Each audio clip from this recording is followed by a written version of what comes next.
Bom, Pai do Senhor, os amados, essa é a primeira escola bíblica que nós vamos fazer na igreja novamente, né? Ainda estamos em época de quarentena, mas agora deu uma aliviada, né, nas questões, dá para fazer mais coisas com certa restrição, mas a gente consegue já estar aqui na igreja sem ter problema nenhum.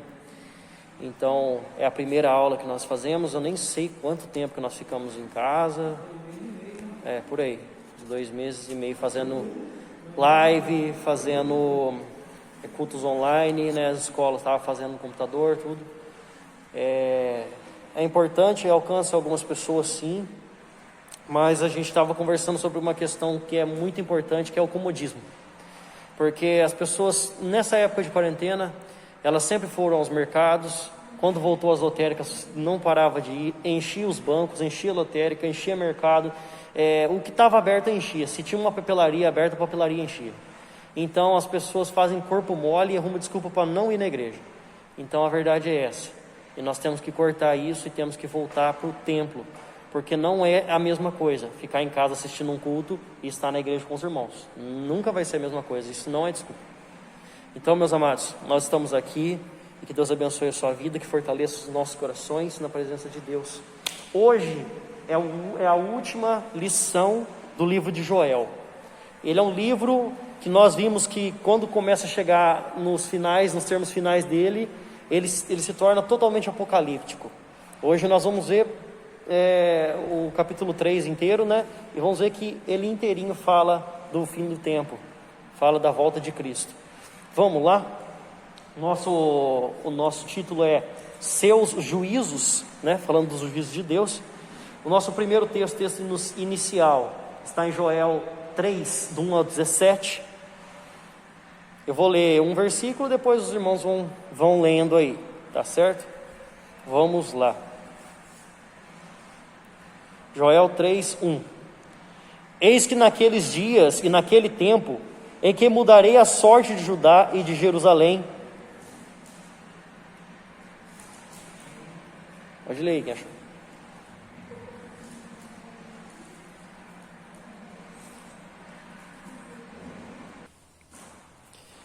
Bom, então aqui nós temos a primeira parte do nosso texto. Não. Pode passar aí? Temos um texto lá em Mateus 24, 31. Alguém pode abrir aí já?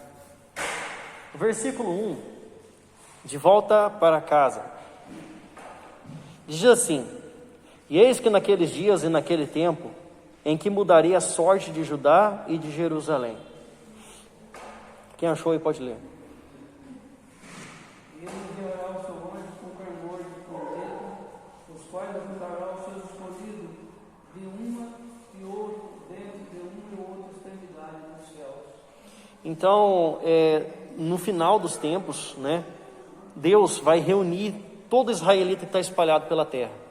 Então tem israelita que mora para cá, tem israelita que foi disperso da terra, foi tirado de lá. Mas Deus quer trazer de volta o povo dele. E vai chamar dos 4 ventos da terra, vai chamar dos 4 cantos, e vai reunir novamente em Jerusalém. Porque a partir dali vai acontecer um outro evento muito importante, na época do Apocalipse, né, na época da grande tribulação. E nós vamos ver um pedacinho aqui. Aí o versículo 2 diz assim, pode passar aí, versículo 2 e 3. Congregai todas as nações e as farei descer do vale de Josafá, e ali entrarei em juízo contra elas, por causa do meu povo e da minha herança, Israel, a quem elas espalharam por entre as nações, entre os povos, repartindo a minha terra entre si. Lançam sorte sobre o meu povo, e deram meninos por meretrizes, e venderam meninos por vinho que beberam. Então aqui ele já está falando o que foi que aconteceu com o povo de Israel, né? O povo de Israel que foi disperso. O que os povos fizeram com eles, né? Então, ainda sobre o seu retorno. Também na segunda vinda de Cristo, até então o texto ali abre, alguém também aí, 2 versículos. Mateus 25, 40 e o versículo 45. Na segunda vinda de Cristo, os gentios serão julgados com base na forma como trataram Israel. que nós temos esse texto. Achou? Pode ler? Alguém achou? Mateus? Respondendo o rei lhe dirá: em verdade eu digo, que quando fizerdes um desses meus pequeninos irmãos, a mim o fizeste. 45? Isso. Então lhes responderá, dizendo: em verdade vos digo que quando um desses pequenininhos e não fizeste a mim. Então, ali ele fala, quando você fez algo a um desses pequenos, né, falando do seu povo, dos seus filhos, você fez a mim. E se você não fez, você também não fez a mim. Né? Ou o bem ou o mal que você deixou de fazer ou fez. Então, aqui ele já está dando naquela explicação, né? Tudo isso que for feito ao povo de Deus vai ser julgado. Tinha um rapaz que uma vez ele falava assim, porque lá na escola, quando eu estudava lá no fundamental ainda, no ensino médio, ele falava assim, porque os judeus, que eles não são não sei o quê, e metendo a boca, porque eles crucificaram Jesus e fizeram isso e fizeram aquilo, que eu não sei o quê, que no deserto ele só ficava reclamando. Eu falei assim, rapaz, você não pode meter a boca no povo judeu de jeito nenhum. Mas por que não? Assim, porque eles são o povo de Deus, meu filho. Eles são o povo de Deus, nós somos agregado. Nós temos a oportunidade somente através de Cristo de chegar até Deus, ser considerado o povo de Deus, um povo comprado, um filho adotivo. Você está falando do povo de Deus, você não pode falar do povo de Deus. Eles podiam ter feito o que eles tivessem feito nessa terra. Não importa, sabe, tudo que eles fizeram de errado nesse mundo. Eles pagaram, principalmente no passado, pagaram muito caro por cada erro que eles cometeram. Mas eles são um povo escolhido de Deus, e Deus ele não muda aquilo que ele faz. Se ele escolheu aquele povo para ser o povo dele perpetuamente. Não tem essa de que, então esse povo que me abandona, Deus, se Deus fizesse assim, já teria largado o povo dele há muito tempo. Porque Deus é imutável, então o povo é dele. Não fale mal contra o povo de Deus, jamais. Jamais fale mal contra Israel. Jamais. Quer uma dica? Ore por Israel, abençoe Israel. Aquele povo lá, eles podem ter muito defeito, mas tem uma coisa que eu admiro muito neles, é a busca que eles têm por Deus. Você vê eles lá no Muro das Lamentações, orando o tempo inteiro, lendo a Torá, lendo uma dedicação muito grande. Eles são muito ritualísticos. São mesmo, eles têm muito, como é que fala, superstição, até uma certa superstição, né? Muito simbolismo, muita coisa. Mas é um povo que busca a Deus.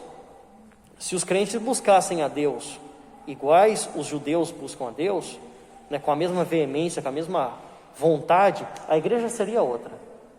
O povo de Deus seria muito mais forte. Mas é a preguiça, né? É o comodismo. Principalmente no Brasil, né? E então, esse povo, ele é o povo que Deus separou para si. Ele vai congregar o povo todo dele lá em Israel novamente, vai trazer de onde estiver no final dos tempos, o verdadeiro Israel de Deus. E todo aquele que fez mal contra o povo de Deus vai ser julgado por isso. Por isso que aqui no versículo 2 e 3 ele fala, olha, primeiro ele fala aqui, farei descer ao vale de Josafá. Esse vale de Josafá que nós vamos ver aqui, é onde vai acontecer a guerra do Armagedon. Então Deus vai reunir o povo dele lá, as nações vão vir contra ele e vão ser julgadas. E Deus vai vingar o povo. Então ele fala, olha, e por causa do meu povo e da minha herança, Israel, a quem eles espalharam por entre os povos, repartindo a minha terra entre si, lançaram sorte sobre o meu povo. Então venderam, ele fala aqui, deram meninos por meretrizes, venderam meninas por vinho que beberam. Então ele fala, esse povo vendeu o meu povo como escravo. Esse povo fez isso, fez aquilo, compraram, né? Escravizaram o povo, tiraram da terra deles. Somente naquela época que fazia muito isso, né? Tudo vai ser julgado, né? Então, o julgamento será realizado no vale de Josafá. Josafá, a palavra em hebraico, ela significa Javé julga, né? Deus julga. E que pode ser uma referência ao vale de Cedron, a leste de Jerusalém. Pode me passar aí? O Deus que vinga, do 4 até o 8. Aí ele fala, que tendes vós comigo Tiro e Sidom, e todas as regiões da Filistia, e isso, vingança que quereis contra mim? Se assim me quereis vingar, farei sem demora, cair sobre a vossa cabeça a vossa vingança. Visto que levaste a minha prata, o meu ouro e as minhas joias preciosas, meteste nos vossos templos, Vendeste os filhos de Judá e os filhos de Jerusalém aos filhos dos gregos, para apartar para longe dos seus limites. Eis que eu os suscitarei do lugar, para que onde venderes, e fareis cair a vossa vingança sobre a vossa própria cabeça. Venderei os vossos filhos, as vossas filhas, e aos filhos de Judá, e estes aos sabeus, a uma nação remota, porque o Senhor o disse. Então, ele fala assim, basicamente, o que Deus está falando aqui, tudo que vocês fizeram, né, falando a respeito desse povo aqui, o povo,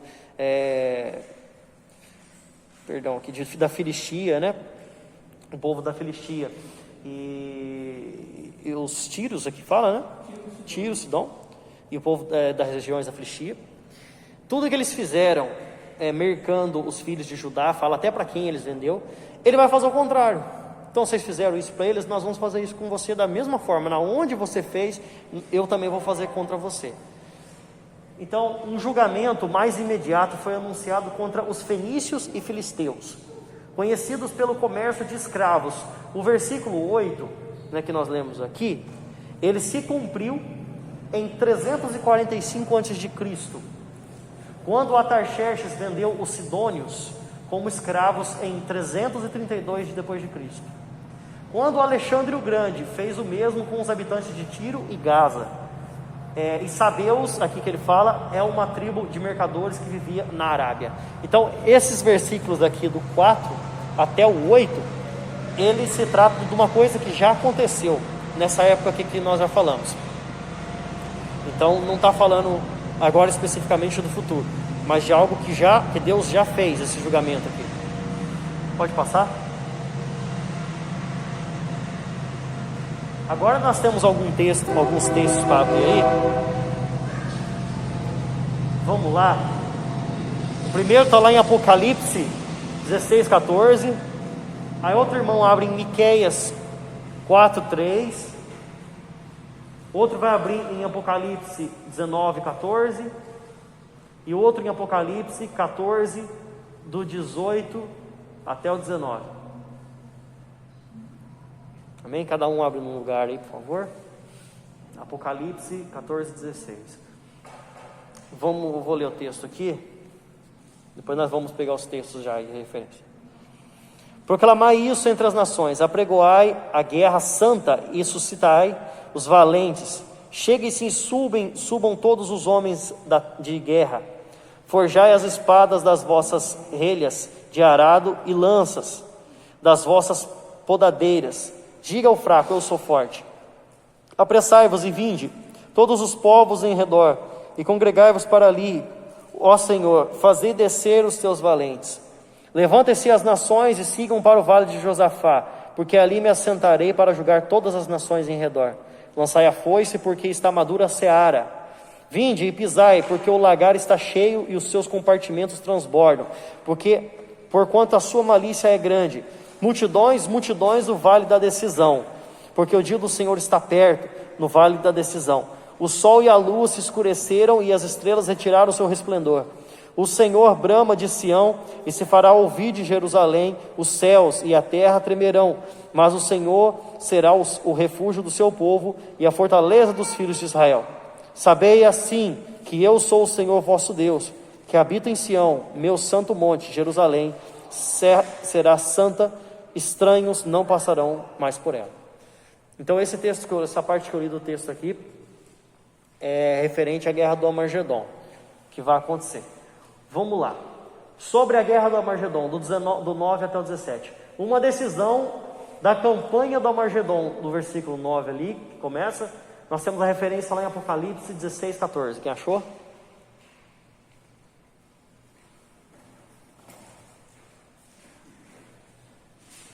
Porque são espíritos de demônios que fazem prodígios, e os quais vão de encontro aos reis de todo o mundo, para congregarem para a batalha naquele grande dia do Senhor Todo-Poderoso. Então esse aí é a última guerra, né, que vai haver. Isso. E Miqueias 4:3, quem achou? Miqueias 4:3. Alguém achou?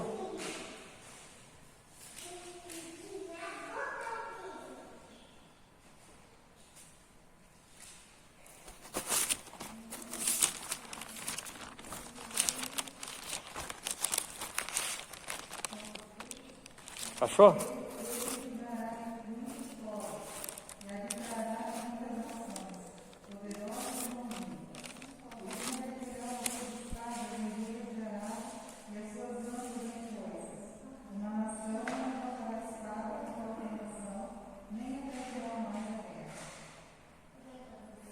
Entendeu? É a mesma coisa que ele cita aqui, né? Hã? Qual? Apóstolo? Não, Apocalipse.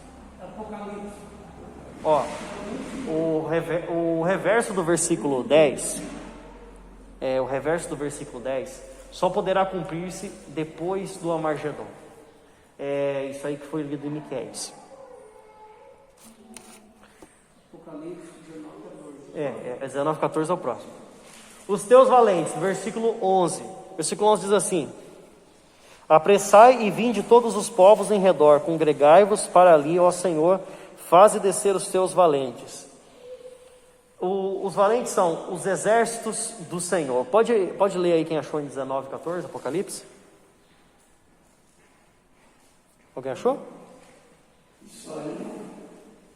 Saiu do altar, quando o anjo termina poder sobre o fogo, exclamando com grande voz, Cristina, a foice segundo, dizendo: lança a tua foice aguda e bibinha Qual que você está lendo, irmão? cima dos cachos da vinha. Você está lendo Não. 18? Não. Apocalipse 19:14. É 19, 14. Não. Apocalipse 19:14.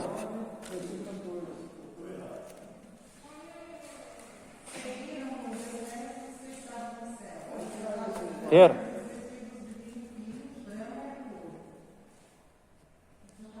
Isso, certinho. Então, isso aqui é os exércitos de Deus, ó. O que ele fala? Seguiram do exército que há no céu.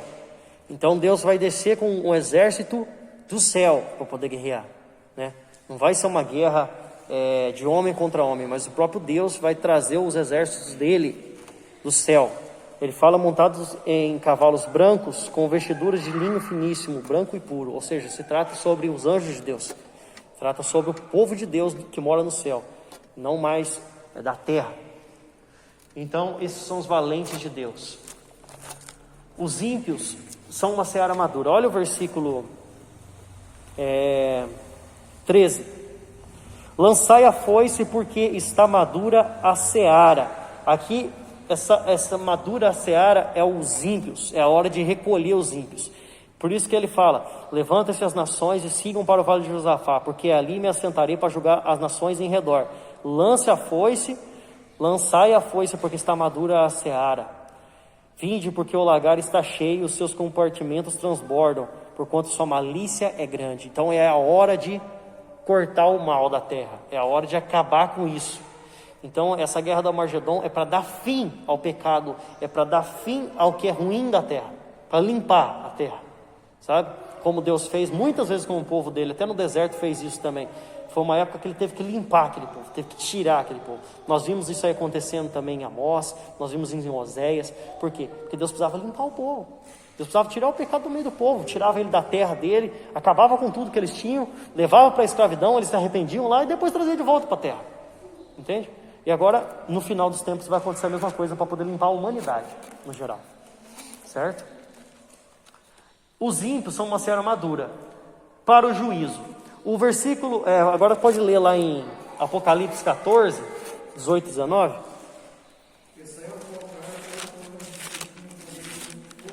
E clamou com grande voz ao que tinha foice aguda, dizendo: lança tua foice aguda e vindima os cachos da vinha da terra, porque já suas uvas estão maduras.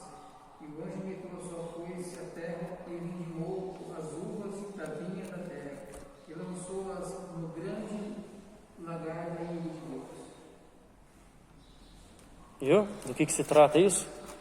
Colheu os povos, o anjo de Deus, que é o exército de Deus que vai vir guerrear, pegou os homens da terra, passou a foice como Deus tinha mandado fazer e lançou na onde?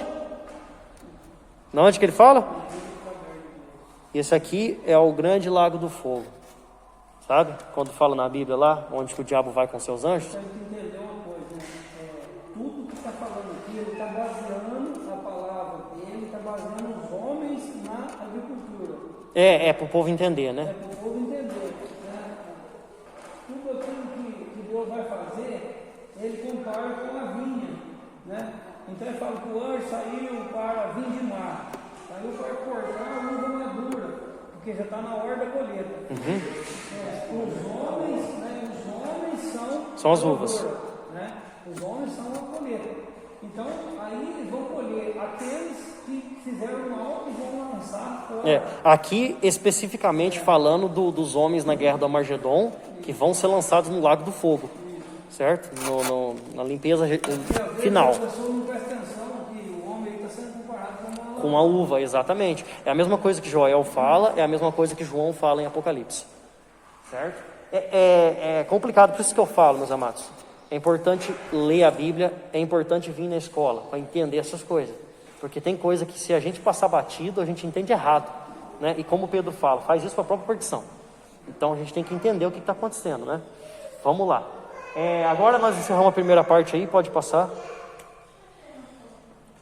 Versículo 14 diz assim: multidões no vale da decisão, porque o dia do Senhor está perto no vale da decisão. O vale da decisão, né, lá do versículo 2, é o vale de Josafá, é onde Deus decidirá quanto aos homens e não onde os homens decidirão quanto a Deus. Ou seja, o que quer dizer isso? É quando Deus agora dá o determinado para o homem, o que vai acontecer com ele, o que ele vai fazer com o homem, e não o homem que vai vir mais atrás de Deus. Acabou o tempo de se arrepender, acabou o tempo de você buscar Deus, e agora é a época que ou você já foi salvo, ou você já era. Então isso aqui é para os gentios. É isso aí que a gente está sempre pregando, né? O dia do arrependimento, o dia de aceitar Cristo é agora. Não pode deixar para a última hora, porque na última hora ele pode não ser o tempo mais. E se daqui 5 minutos aí acontece isso aqui que nós estamos falando agora? Você sabe? Não, meus amados, não é tão impossível acontecer logo isso aqui. Nós não sabemos a data não, né? Isso aqui não é uma coisa que vai ficar fazendo sinal no céu lá o tempo inteiro lá para poder acontecer essas coisas aqui. Isso aqui vai ser rápido, né? Já vai cair na época da grande tribulação e vai começar as coisas, entende? Vai ser um tempo prolongado durante a época, mas depois que começar aí não tem volta mais. Então é a época de arrependimento, é a época da graça agora. Isso aqui é o que ele fala, é quando Deus vai decidir quanto aos homens e não mais os homens quanto a Deus. Está perto o dia do Senhor no vale da decisão. Pode passar? Agora, nós vamos lá para o texto 18 ao 20, para encerrar o livro de Joel. Pode ler aí do Orvírio aí diante, 18.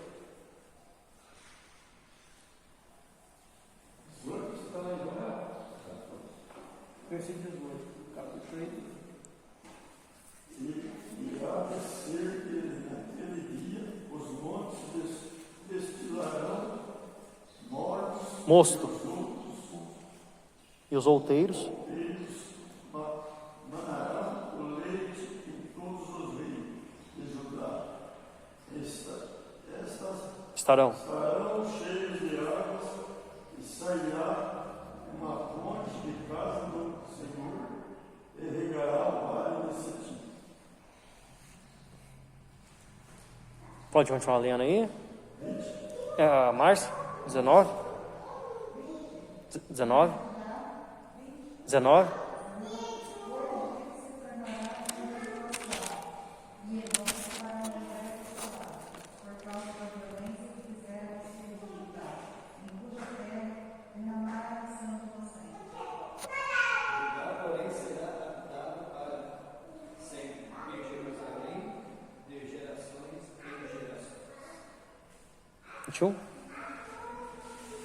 Vivificarei os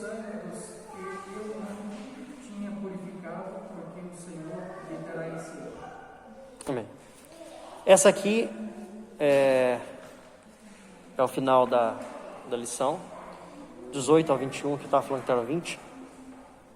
Aqui especificamente ele falando sobre esse final do tempo. Pode passar. Naquele dia, há de ser que naquele dia, o dia do reinado do Messias e seu reino milenar sobre a terra, o vale de Sitim é um vale seco, próximo à extremidade do Mar Morto, que ele fala aqui no versículo 18, né? Então ele fala, há de ser que naquele dia os montes destilarão mosto, os outeiros manarão leite, e todos os rios de Judá estarão cheios de águas. E sairá uma fonte da casa do Senhor que regará o vale de Sitim. O vale de Sitim é um lugar seco, certo? Eu esqueci até de trazer uma imagem ali. O Mar Morto, ele é um mar que não tem vida, por isso que chama Mar Morto. Por que ele é morto? Eu já expliquei isso muitas vezes. O Mar Morto, ele está abaixo do nível do mar. Abaixo, né? Isso. Abaixo do nível do mar, 800 metros. Então você tem o nível zero da terra, que vamos falar assim, o nível zero, que nós conhecemos no nosso litoral, que é o nível do mar. Então ele está abaixo desse nível 800 metros. Ou seja, o que acontece? Como não tem uma bomba dentro do Mar Morto para jogar água para fora, ele só recebe água. E já por causa do local ser propício para a salinização, começa-se a entrar água, só entrar e a água não sai, não devolve a água fica parada, acumulada lá, ela só sai através da evaporação. Dessa forma a água parada morre, né? Então ele se tornou um Mar Morto. Isso não é de agora. O lugar mais baixo do mundo, né? Que o homem... Toda a terra, o lugar mais baixo é o Mar Morto. Então, ali por perto, a vegetação não tem. É pedra, é deserto, né? É sal e areia. Basicamente a areia lá é uma pedra, né? É uma pedra fina. Lá é assim, nós tivemos lá. Tem a praia, não tem areia, é pedrístico. As pedrinhas estão na dimensão. Pedra, só pedra. Não tem areia. Não tem areia, só pedra. E o lugar que era para ser areia é sal. É sal. Tem aqueles montes. Os bancos, assim. Assim, eles fazem, na beira do mar não tem essas pedreiras que fazem as formas de pedra, aquilo lá é tudo sal. Sal, para todo lado. Chega assim, eu passei até a mão e na boca para ver, mas não, sal forte pra caramba. Aquilo lá não é venenoso. Na época nós não me interessamos tanto em tirar foto para trazer, não queria tirar. Eu tirei foto. Tirei algumas, mas eu nem sei se está no computador, Tá. se estava na minha dela. Tem ali também. Eu vou trazer para o irmão dele. É só sal, é branquinho, aquela praia branquinha de sal e pedra, não tem areia. Então você anda nela, você anda em cima de capelaiada, tá? É como se estivesse andando na areia, mas de pedra grande. E é uma coisa de outro mundo mesmo. Você olha no canto de lá, você não acredita. Então esse vale de Sitim aí, ele é próximo ao Mar Morto, né? O Mar Morto, como não tem vida nele e nem em volta dele, ele está perto ali, é um vale seco. E o que ele fala aqui? Que jorrará uma fonte da casa do Senhor que regará o vale de Sitim. Até onde não tem, vamos falar assim, vegetação, vai ser transformado. Tudo vai ser transformado naquela época lá, né? A terra no geral. Pode passar? Aí o versículo 19 e 20, ele fala assim: o Egito se tornará uma desolação e Edom se fará um deserto abandonado, por causa da sua violência que fizeram aos filhos de Judá, em cuja terra derramaram sangue inocente. Então nós estudamos sobre os Edomitas, né, no livro passado, livro de Obadias, falando sobre a destruição do povo de Edom. E aqui ele fala do povo de Edom novamente. É muito pouco citado na Bíblia o povo de Edom. Ele foi totalmente exterminado, acabou, né, a casa de Esaú, os filhos de Esaú, os descendentes de Esaú. Então eles fizeram muito mal ao povo de Israel. Em vez de eles ajudar, sendo, vamos falar assim, primos, ou sendo considerados irmãos do povo de Israel, eles atrapalharam eles. Quando na invasão, eles foram contra eles na invasão. Eles desejaram que eles caíssem para eles poderem tomar a terra deles, né?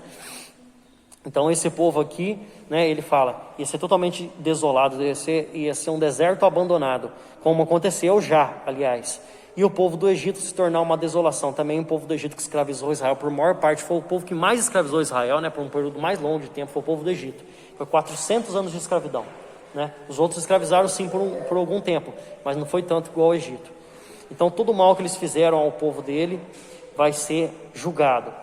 todo sangue inocente, ele fala, que derramar dos filhos de Judá, o Senhor vai visitar. Ele fala, Judá, porém, será habitada para sempre, e Jerusalém de geração em geração. Aqui ele já está falando do reino milenar. Aqui ele já está falando da época que Jesus vai voltar e vai estabelecer o reino dele sobre a terra e o povo de Deus, mas não somente o povo de Judá, porque aqui, como ele está falando do povo de Judá, como eles sofreram na mão deles, ele fala, então esse povo que sofreu é um povo que vai ser abençoado e vai habitar para sempre, ninguém vai tirar eles de lá mais, eles não vão ser mais escravizados. Mas aqui, quando ele está falando Judá, ou Jerusalém, ou Israel que seja, ele está falando do povo de Deus, o povo que vai viver na Nova Jerusalém, o povo que vai experimentar, ou melhor, vai viver eternamente, né, porque ele fala de geração em geração, na terra santa que Deus há de estabelecer. O interessante é que Jacó teve 12 filhos, né? Essas tribos todas, a que mais é citada é Judá, porque Jesus veio dela, né, veio dessa tribo, e esse Judá representa o povo de Israel inteiro, né? Nessas épocas aí que falam de julgamento, tudo, são fala 11, Judá, né? mas fala do povo de Israel, não é só Judá, né? Fala deles inteiro. E esse Judá é o filho mais velho de Jacó, né? Não, Rubens mais velho. Judá é o quarto filho. É o quarto, né? Então, mas ele foi escolhido para que Cristo viesse da tribo dele. De Judá. De Judá. Judá. E esse Judá representa todo Israel. Judá principalmente representa o povo do sul, por causa de Jerusalém, por causa de Davi, por causa mais de Davi, né? E o povo do norte, geralmente quando eles falam, fala Israel, e fala Judá, o povo do sul. E então o versículo 21. Eu espiarei o sangue dos que não foram espiados, porque o Senhor habitará em Sião. Pode passar? Então aqui no versículo 21 ele fala, todo aquele que não foi vingado, porque espiar aqui quer dizer vingar, né? Eu vou vingar, porque o Senhor habitará em Sião. Porque agora Deus desceu, vamos falar assim, com o seu povo, com sua terra, e ele vai habitar no meio do povo. E agora o povo já não passa mais por escravidão, não passa mais por nada, não é mais, sofre na mão de inimigo nenhum, mas Deus está no meio dele e acabou, né, esse período de sofrimento. Para aquele que estiver em Cristo, para aquele que estiver em Deus, acabou todo o período de sofrimento. E para quem não estiver, é a época do lago do fogo. Então, meus amados, Deus abençoe a vida de cada um. Nós encerramos hoje o livro de Joel. Deixa eu achar aqui o livro que nós vamos começar na próxima semana. Vamos lá. Joel, nós vamos para Miqueias, certo? Então, dos profetas de Judá, nós vamos dar a introdução ao livro de Miqueias. Então, nós saímos de 835 até 796 a.C. e fomos para 740 a 690 anos antes de Cristo. Abençoe a vida dos amados e muito obrigado.